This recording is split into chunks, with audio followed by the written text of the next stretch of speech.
Hello everyone, I am your mentor Nadeem Akhtar. आज मैं हाजिर हूँ एडोब फोटोशॉप के लेक्चर नंबर 32 के साथ। आज के लेक्चर में हम पढ़ने जा रहे हैं एडोब फोटोशॉप का एक बहुत अहम और बहुत इंपॉर्टेंट फीचर, वो है blending modes. Yes, blending modes.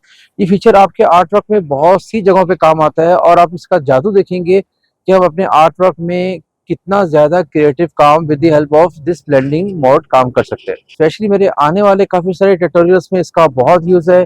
और जैसा कि मैंने आपको पहले बताया था कि मैं एक प्रॉपर सेशन लेने वाला हूँ टेक्सटाइल डिजिटल डिजाइन्स पे। इस पर ये ऑप्शन बहुत काम आएगा। बहुत सी जगहों पे आप देखेंगे कि इसका यूज हम करके देखेंगे किस तरह से इसको यूज करते हैं प्रॉपर तरीके से। आपको मैं वर्बली तो नहीं इसके बारे में बता सकता जब तक हम इसको करके नहीं देखेंगे, सीख कर नहीं देखेंगे। चलिए तो बिना दाखिल किए स्टार्ट करते हैं फोटोशॉप का लेक्चर नंबर 32।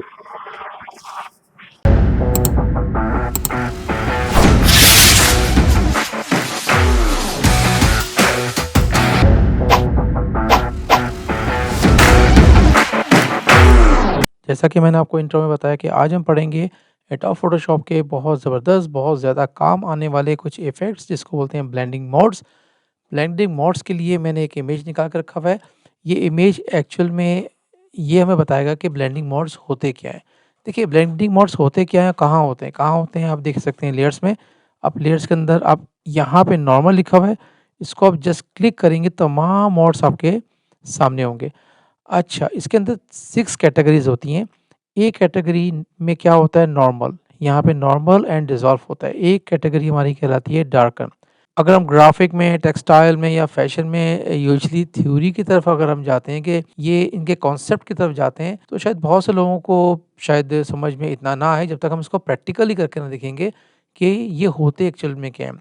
मैंने बहरहाल एक कैटेगरी बना दी है आप लोगों के लिए आसानी के लिए ताकि आपको नॉलेज एटलीस्ट हो कि इनके अंदर 1, 2, 3, 4, 5, 6 कैटेगरीज़ के अंदर ब्लेंडिंग मोड्स को डिवाइड किया हुआ है। सबसे पहली कैटेगरी में क्या आता है नॉर्मल, सेकंड डार्क। अच्छा नॉर्मल में क्या होता है, नॉर्मल में डिपेंड करता है कि इसकी ओपेसिटी और इसकी फिल में कि कितना फिल है और कितना ओपेसिटी कोई भी किसी भी इमेज की है। दूसरी बात आती है डार्कन। डार्कन के अंदर ये तमाम आपने देखा होगा डिफरेंट टाइप्स की हमारे पास इफ़ेक्ट्स दिए हुए हैं। डार्कर में क्या होता है अगर कोई वाइट कलर हो या बहुत लाइट कलर हो वो क्या हो जाता है वो ट्रांसपेरेंट हो जाता है। अच्छा लाइटनिंग की कैटेगरी में क्या होता है जो डार्क कलर होते हैं या बहुत ग्रेइश कलर होते हैं यानी कि डार्क कलर की जो टोन्स होती हैं वो हो जाती हैं ट्रांसपेरेंट। अब कंट्रास्ट की कैटेगरी बहुत मज़े की होती है।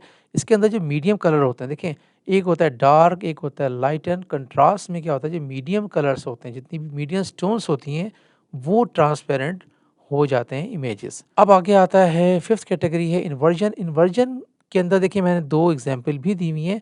इसके अंदर जो स्यूरल इफ़ेक्ट्स होते हैं, ये स्यूरल इफ़ेक्ट में कन्वर्ट हो जाता है। इस तरह के आपने देखा होगा पिक्चर्स इफ़ेक्ट्स होते हैं, इस तरह के अननेचुरल से इफ़ेक्ट्स हम बनाते हैं खुद से। ये जो स्यूरल इफ़ेक्ट कैसे बनते हैं, इसका मैं एक ट्यूटोरियल भी आपके लिए लेके आऊँगा, ताकि आप अंडरस्टैंड कर सकें कि ये इफ़ेक्ट्स हम आपने काफ़ी जगहों पे देखे होंगे इस तरह के इफ़ेक्ट्स, ब्राइटर कलर और बहुत ज़्यादा इसके अंदर सैचुरेशन का काम होता है, ह्यू का काम होता है। तो इस तरह के इफ़ेक्ट्स का मैं एक ट्यूटोरियल बाकायदा लूँगा, जिसके अंदर आप अच्छी तरह से समझ सकेंगे कि ये स्यूरल इफ़ेक्ट्स क्या होते हैं। कंपोनेंट में आप देखेंगे कि ये डिफरेंट ह्यू और सैचुरेशन को डिफरेंट इमेजेस की ह्यू और सैचुरेशन को टोटली चेंज कर देगा। चलिए तो फ़ौरन चलते हैं अपने कुछ असाइनमेंट्स की तरफ। सबसे पहले मैंने इमेज एक निकाल के रखा हुआ है ब्रिक।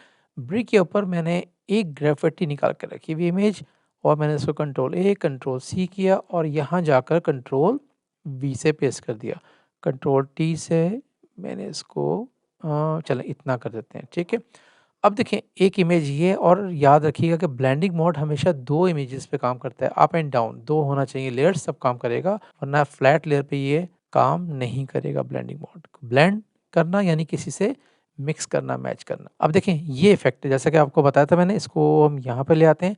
लेयर्स के अंदर आपने नॉर्मल में जाएँगे तो सारी कैटेगरी जो कि मैं आपको बताई देखिए, जैसे ही मैंने चेंज किया, नीचे गया, आप ये देखें, मैंने जैसे कि बताया था कि लाइट कलर जो होंगे वो ट्रांसपेरेंट हो जाएँगे। यहाँ पे देखें लाइट कलर है वो ट्रांसपेरेंट हो रहे हैं। किसी जगह पर इस वाली कैटेगरी में जो डार्क हो रहे हैं वो ट्रांसपेरेंट हो रहे हैं। अब देखिए, अब आपको ये बेसिकली इफ़ेक्ट देना है। हमें उसमें नहीं पढ़ना कि ये लाइटर है, डार्कर है और ये कंट्रास्ट है या इन्वर्जन है। हमें उसमें अगर नहीं जाना, हमें सिंपल ये देखना है कि हमें देखें सारी कैटेगरीज़ हमारे पास सामने है। हमें इस वॉल के ऊपर कौन-सा इफ़ेक्ट चाहिए कि जो ऐसा लगे कि जी वॉल के ऊपर वाक़ई ये पेंट हुआ हुआ है। जैसे स्क्रीन, मुझे मल्टीप्लाई ऐसा लगेगा, ये डार्कन, देखिए नीचे जाएँगे लाइटर हो जाएगा, ये कुछ अच्छा नहीं लग रहा हमें। अब ये कुछ मुझे पिन लाइट कुछ ऐसा लग रहा है कि हाँ, जैसे कुछ इसके ऊपर पेंट हुआ हुआ है। ये भी देख सकते हैं hard mix, oh my God! बहुत बुरा लग रहा है ये। बाकी जो सिग्नल इफ़ेक्ट्स आ रहे हैं ये हमारे किसी काम के नहीं है, या ह्यू सैचुरेशन जो बताया था मैंने, ये बिल्कुल कलर्स को चेंज कर देता है। अब देखिए इसमें से आपको सिलेक्ट करना है ना कौन-सा इफ़ेक्ट आपको मुनासिब लग रहा है, बेस्ट लग रहा है, ये लग रहा है, ये लग रहा है। जो अच्छा लग रहा है, मुझे पिन लाइट कुछ बेटर लग रहा था। नहीं, ये नहीं, पिन लाइट तो इसको मैं, या हार्ड लाइट देखें, ये भी कुछ मुनासिब है, इसमें कलर ज़्यादा शार्प आ रहे हैं। एक पिन लाइट है, इसमें थोड़े से कलर लाइटर आ रहे हैं। ये चाहिए, ओके डन कर दिया। आप देख रहे होंगे कि इसके अंदर आपकी ये ब्रिक्स का इफ़ेक्ट भी साथ-साथ में शो हो रहा है। तो देखें एक इफ़ेक्ट ने इसको किस तरह से इस पिक्चर को चेंज कर दिया। एक और एग्ज़ाम्पल की तरफ चलते हैं। एग्ज़ाम्पल नंबर 2 पे मैंने एक यहाँ पर लेक ली हुई है और एक लिया हुआ है स्काई। स्काई को कॉपी करते हैं और इसको हम कर देते हैं पेस्ट लेक के ऊपर। वो बहुत बड़ा हो रहा है, इसको हम थोड़ा-सा इसके अंदर लेके आते हैं, विदिन द इमेज के अंदर आ जाए। जहाँ पे ये पानी दिख रहा है इसके ऊपर हमें बेसिकली लेके आना है, तो इसको हम यहाँ तक लेके आते हैं। वाटर यहाँ तक आ रहा है, ठीक है। अब ये स्काई लेक के ऊपर आ गया है, अब हम इसको इफ़ेक्ट पे जाएँगे। अब आप देखें क्या होता है। देखिए डार्कन मल्टीप्लाई में इस तरह से हो रहा है और हम जाएँगे ओवरले में। अब देखिए वही इफ़ेक्ट है वो कहाँ आ गया? पानी के ऊपर आ गया। अब देखिए वही बात कि हमें जब तक करके नहीं दिखेंगे कौन-कौन से स्क्रीन से ऐसा आ रहा है, मल्टीप्लाई में इस तरह से आ रहा है, डार्कन में इस तरह से आ रहा है, डार्कन में कोई फ़ायदा नहीं है। ओवरले से इस तरह से पानी के ऊपर ये आ रहा है, हार्ड लाइट इस तरह से आ रहा है। अब जैसे मुझे ये ओवरले को ट्राई करते हैं, ओवरले ट्राई किया, लेकिन एक बात देखिए मैं अगर लेयर को बंद करके देखूँ, ये आप देख सकते हैं कि ये इफ़ेक्ट माउंटेन्स पे भी आ रहा है और माउंटेन्स पे और कुछ ट्रीज़ पे भी आ रहा है, जो कि नहीं आना चाहिए। अगर मुझे लग रहा है ठीक है, इसकी थोड़ी-सी ओपेसिटी मैं डाउन करूँगा ताकि थोड़ी-सी और रियलिटी आए। मैंने डाउन करी, ज़ाहिर-सी बात है थोड़ा-सा काम तो करना पड़ेगा। मैंने थोड़ा-सा इरेज़र लिया, इरेज़र को मैंने लिया सॉफ्ट इरेज़र। इरेज़र को इन माउंटेन्स के ऊपर मैं चला दूँगा ताकि ये इफ़ेक्ट जो आ रहा है उसके ऊपर से ख़त्म हो जाए, और ये ट्रीज़ आ रहे हैं इसके ऊपर से भी मुझे इसको माउंटेन्स को हटाना है इफ़ेक्ट को। ये देखें बिफ़ोर एंड आफ्टर। अब ऐसा फ़ील हो रहा है कि जो स्काई है इसका रिफ्लेक्शन कहाँ आ रहा है? पानी के ऊपर आ रहा है। देखिए कितने आराम से हमने एक ये बहुत अच्छा इफ़ेक्ट रेडी कर लिया। चलो तो एक एग्ज़ाम्पल और देख लेते हैं। इस पिक्चर में मैंने एक बहुत ज़बरदस्त, बहुत अच्छी एक एंटीक बिल्डिंग ली हुई है और दूसरी पिक्चर में मैंने अपना फ़ेवरेट प्लेयर लिया हुआ है, one of the best batsman, one of the best player, और उसको हम क्या करते हैं कंट्रोल सी किया, इसको हमने कंट्रोल वी किया यहाँ पर, और इस इमेज को बहुत बड़ा नहीं करते, इसको हम रखते हैं यहाँ पर। यस, इतना कर लेते हैं, ठीक है। ये किया और कंट्रोल प्रेस करके हमने थोड़ा सा इसको एंगल दे दिया, एंटर किया। अब हम क्या करेंगे कि इसके अंदर इफेक्ट देखते हैं कौन सा आएगा। अब देखिए डिफरेंट इफेक्ट आ रहे हैं। एक मल्टीप्लाई नहीं अच्छा लग रहा, स्क्रीन बहुत लाइटर हो रहा है, ओवरले या soft light good, hard light नहीं, हमें ओवरले बहुत अच्छा लग रहा है। और देखिए ऐसा फील हो रहा है कि वाकई में इस बिल्डिंग के ऊपर ही प्रिंट हुआ है या पेस्ट हुआ है या लाइक बना हुआ है, पेंट हुआ हुआ है। इसको हम ओवरले करते हैं। अब हमें काम करना पड़ेगा, इरेजर लिया, इरेजर लेने के बाद हमें क्या करना है कि इसके अंदर जो एक्स्ट्रा जो एरिया आ रहा है, जैसे ये जो बाहर आ रहा है, इसको हमने इरेज कर देना है। तो ये हमारा इफ़ेक्ट कंप्लीट हो गया। आप देखिए कितने ज़बरदस्त तरीके से हमने इसको ब्लेंड के ज़रिए अप्लाई कर दिया। तो आप समझ सकते हैं कि with the help of this amazing effect हम अपने आर्ट वर्क को किस कदर क्रिएटिव बना सकते हैं। चलिए एक एग्ज़ाम्पल और देख ही लेते हैं। ये एग्ज़ाम्पल टेक्सटाइल और फैशन के स्टूडेंट्स के लिए बहुत काम आती है, बहुत काम आने वाली है।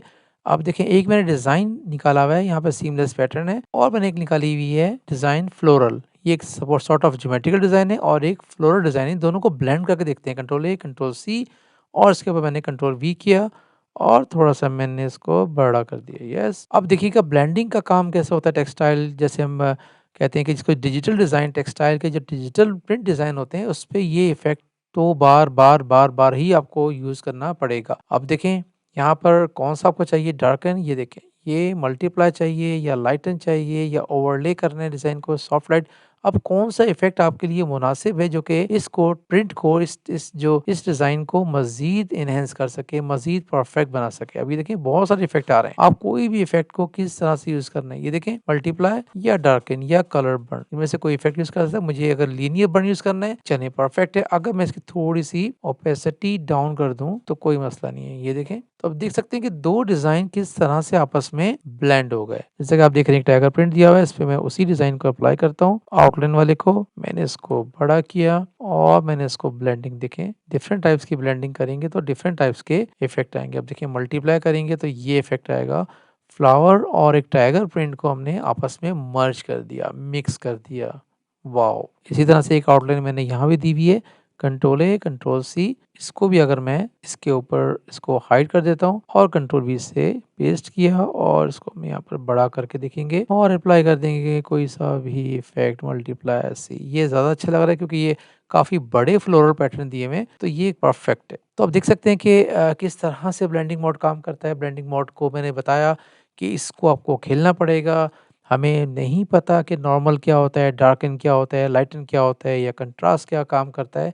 ये काम उस वक़्त करेगा, उस वक़्त आपके हाथ में बिल्कुल परफेक्टली काम करेगा जब इसको आप यूज़ में लेके आएँगे। तमाम इफ़ेक्ट्स को आप यूज़ में लेके आएँगे, उससे खेलेंगे, थोड़ा-सा इस पे प्रैक्टिस करेंगे, फिर आप देखिएगा कि आपको बिल्कुल याद हो जाएगा कौन-सा इफ़ेक्ट कब, कहाँ और कैसे हमने अप्लाई करना है। तो आज तक के लिए इतना ही। आई होप आपको आज का लेक्चर समझ में आया होगा। इन्हीं ब्लेंडिंग मोड्स से रिलेटेड मेरे पास बहुत सारे ट्यूटोरियल्स आने वाले हैं, स्पेशली टेक्सटाइल प्रिंट डिज़ाइन की जो डिजिटल डिज़ाइन बनवाऊँगा या डिजिटल इलस्ट्रेशन मैंने बनानी है, उसके अंदर ये बहुत ज़्यादा काम आने वाला है। लिहाज़ा आपने इसको समझना है, सीखना है और करके देखना है कि किस तरह से हम इन ब्लेंडिंग मोड्स को अप्लाई कर चलते-चलते आप तमाम देखने वालों से रिक्वेस्ट है इस वीडियो को लाइक करें। मेरे चैनल को सब्सक्राइब करना मत भूलिएगा। अपने तमाम फ्रेंड एंड फैमिलीज़ को शेयर करें। Thank you so much. Good bye.